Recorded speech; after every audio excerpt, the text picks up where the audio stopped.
గారడీలు, పిల్లిమాయలు లోబర్చుకోవటం ఇలాగా అనేకమైన ప్రక్రియల ద్వారా తాత్కాలికంగా విజయాలు సాధించి ప్రజల మీద భారాలు మోపటం పరిపాటిగా కనిపిస్తుంది నేటి పాలకులు.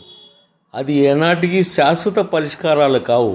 వాళ్ళ గొయ్యిని వాళ్ళు తవ్వుకున్నట్టు కిందనే లెక్క. ముఖ్యంగా అటువంటి చేసేటువంటి ప్రతి ప్రక్రియలోనూ దానికి ప్రత్యామ్నాయ శక్తులు దాన్ని ఎదుర్కోవటంలో కనిపిస్తుంది. తాత్కాలికంగా అది నీకు కనిపించకపోవచ్చు, కానీ అది సామూహికంగా విజృంభించి వారి పతనానికి దారితీస్తుంది. అది మొత్తం కూడా విధ్వంసం చేసి ఈ వ్యవస్థని మార్చి కొత్త వ్యవస్థని నిర్మించుకోవటం అనేది తథ్యంగా ఉంటుంది. పాలకులు మనువాద భావజాలం కలిగిన వాళ్ళు, వాళ్ళకుండేటు పురాణాల్లో చూపించిన ఎత్తులు పై ఎత్తులు, వాటి ద్వారా మోసాలు, వీటి పద్ధతుల్లోనే నేడు పాలన చేస్తే వాళ్ళు గట్టెక్కగలుగుతామని అనుకుంటారు. కాదు, అది శూన్యం, అది తప్పు.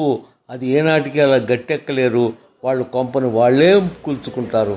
కాబట్టి పాలకులు వాటినన్నిటిని వదిలి సహజంగా, న్యాయంగా, ధర్మంగా జీవించటం అనేది, అలాగే పరిపాలన చేయటం అనేటువంటిది నేర్చుకోవాలి. లేకపోతే పతనం తప్పదు.